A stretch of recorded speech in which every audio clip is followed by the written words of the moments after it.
Hi, Michaela. I got your question regarding finding a relative maximum here on this function. Um, One thing that maybe you could do in the future, because a lot of the problems you're sending in, there's two questions on each page.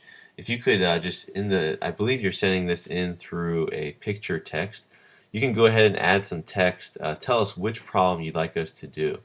It'll make our job a little bit easier so we can help you better in the future. I'm assuming it's just the top one. I'll answer that one from this video. Um, okay, so to find a relative max, you got to find the derivative. It's the first thing you want to do. And this is 3x squared minus 6x. Okay, then we got to find the critical value, so we make it equal to 0. Take out, or we factor, get x minus 2 equals 0. Okay, and then we find our critical numbers, which are x equals 0 and 2. Okay, so what I like to do, oops, that's supposed to be a number line, 0 and 2. And then what you want to do is plug in values in each part of the number line. Okay, you may have done this in pre-calculus last year. So you plug in -1, 1, and 3. And then we're going to plug that into the derivative here. I'm going to plug into this one here because it's already factored.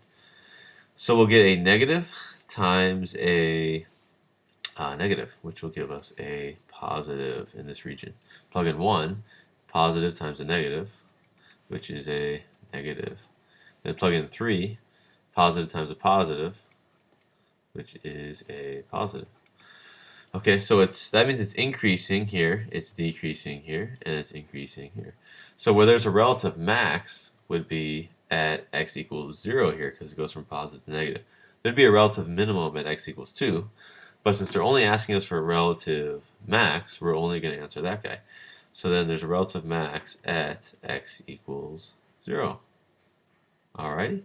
Thanks for sending us in this question, and we look forward to answering more.